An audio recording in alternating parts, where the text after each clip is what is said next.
Hi, physiology students, and welcome to Lab 3. This lab will be on the measurements of plasma glucose and protein concentrations by using a spectrophotometer. So what is your blood plasma and what does it contain? Well, it contains small organic molecules and some larger organic molecules. And in your digestive system, it takes all of your food and it hydrolyzes your food to smaller organic molecules. In a healthy person, negative feedback maintains concentrations of these molecules like protein and glucose in a normal range. And certain diseases, whether that's diabetes, dehydration, liver, kidney disease, that can alter the normal range concentrations of protein and glucose in your blood plasma. So what is spectrophotometry? There's a video that I posted under Lab 3 in the module that takes you to an external YouTube link that just gives you a brief, kind of a brief look at what a spectrophotometer machine is and what it does. So I'd encourage you guys to watch that because that's kind of a type of machine that we would be using to measure these concentrations if we were in lab. So this is a technique that allows the determination of a solute concentration in a solution. And in our case, we're looking at determining the concentration of protein and glucose in several patient samples. It uses Beer's law, which is a law of physics that says the concentration of a solute in solution will be directly proportional to the amount of light absorbed by that solution. So if something absorbs more light, that means that there's a higher concentration of it. A spectrophotometer measures the light absorbance of a solution, and the concentration of a solute in plasma can be determined by comparing its absorbance to that of several standard solutions. So for example, in glucose, we know several standard concentrations of glucose and what measurement of light they'll be absorbed at. So if we plot these standard concentrations of glucose on the x-axis and then plot their absorbance, we would draw a straight line through the 0 point and coming as close as possible to all the points.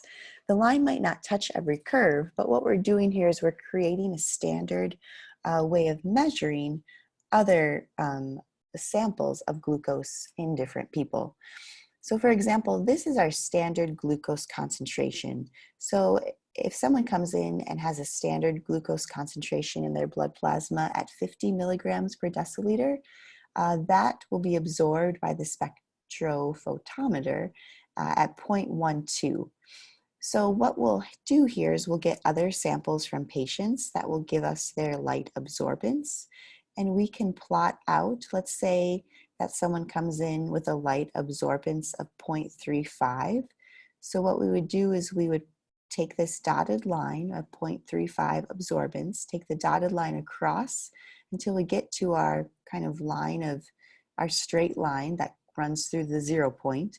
And then we would take the dotted line down until we would get an absorbance concentration.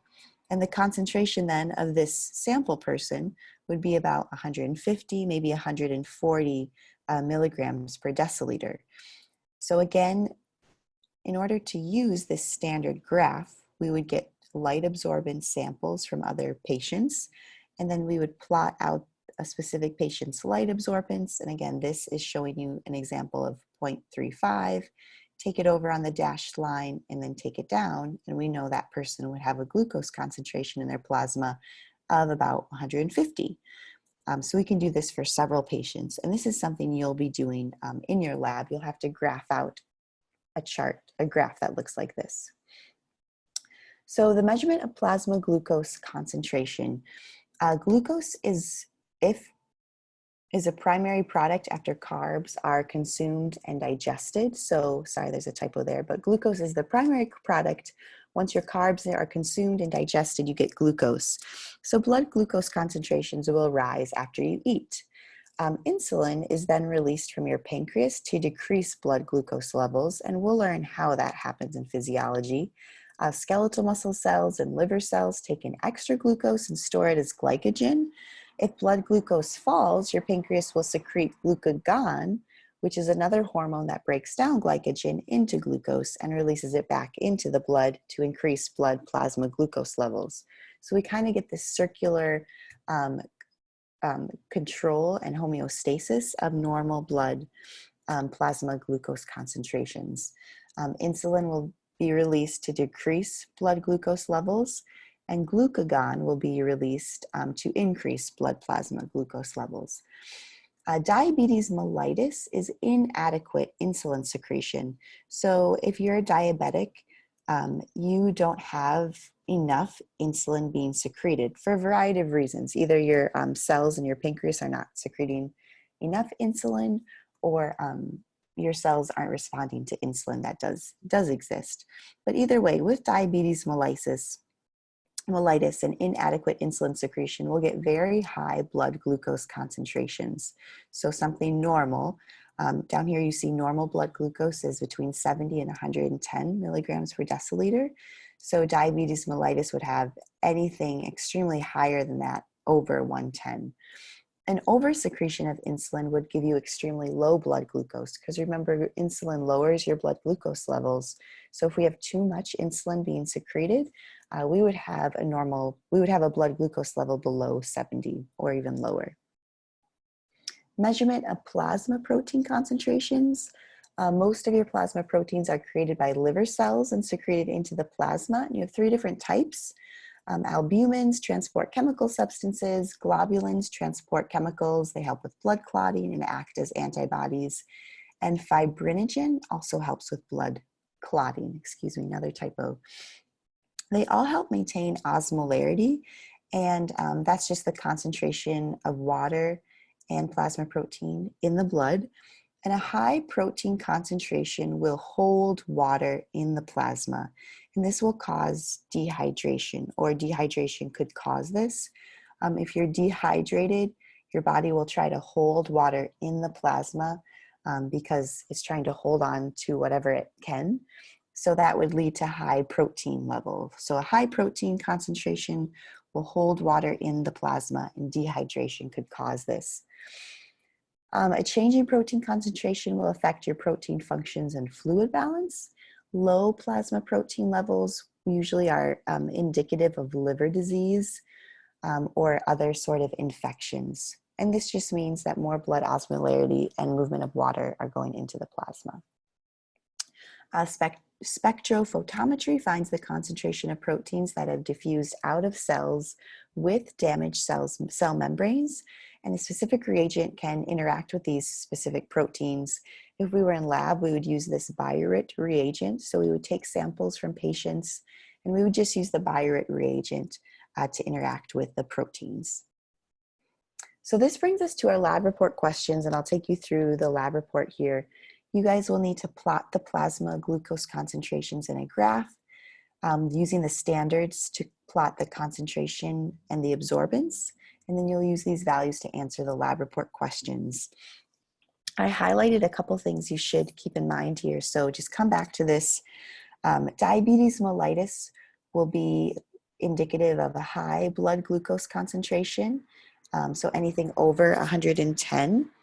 And over-secreting of insulin will be indicative of low blood glucose concentration, so anything lower than 70. Protein plasma values of patients. Low plasma protein will be indicative of liver disease, and high protein concentration will hold water in the plasma. And high protein concentration, dehydration could cause that. So I tried to underline what you need to know to help answer some of your lab report questions right there. And then in this slide, what high and low protein concentrations equal, and what high and low glucose concentrations equal.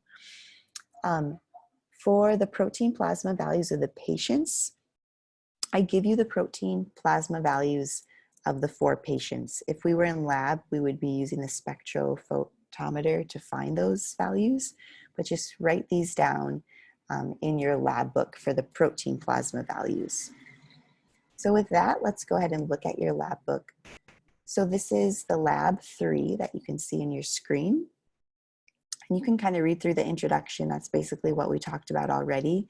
And you can read again through an example of how standards are graphed using their light absorbance measurements. You can take any sample with an absorbance and make a dotted line over to a straight line, take it down, and find the concentration of that sample. So plasma glucose levels and plasma protein levels, we would be measuring this with the machine itself if we were in lab. And this gives you the normal total plasma protein concentrations there. So in lab, each group would contain the standards and then the protein samples. And you guys would need to write down the absorbance of the standards and the protein samples. Because we're not doing this in lab, I give you the plasma protein data for these 4 samples, Robert, Fran, Robbie, and Terry. So just take those from the PowerPoint. But what you will need to do on your own is plot out the standard glucose data and plot out their absorbance. And then you'll need to take the patient plasma samples using their absorbance and making a dotted line over and down to find the concentration of the 4 patients. So to make this graph of this plasma glucose data, I would refer you to kind of follow the directions that I explained in the PowerPoint and also are up here where they show you how to graph the concentration and the absorbance of the standards. And then you make a line going through the 0 point and up, and then use a dotted line that comes over from the 4 absorbance from those patients, and then make a dotted line going down from the straight line, and that will be the concentration of those 4 patients for glucose. So again, in review, I give you the protein concentration levels for the 4 patients because we can't do that one, but you'll need to use this data to plot out to find the glucose concentrations for the patients. And in your lab report, you'll write down the plasma protein concentration and the plasma glucose concentration. Again, I give you the plasma protein concentration. And then you'll answer these questions based on the protein and glucose concentrations. You'll match each patient with a condition, and then you'll need to explain why. So this is a person who was lost in the desert for 1 day, so they are very dehydrated. That's your hint there. Here's a person with liver disease, a person who's diabetic and has kidney disease, and a person who is hypoglycemic, which is increased insulin secretion.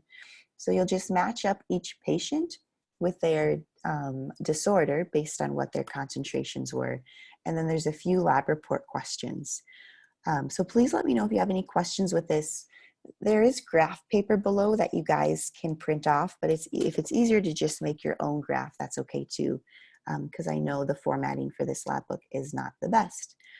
Please let me know if you have any questions, and good luck. This is due in a week on September 6th, I believe, on Sunday night.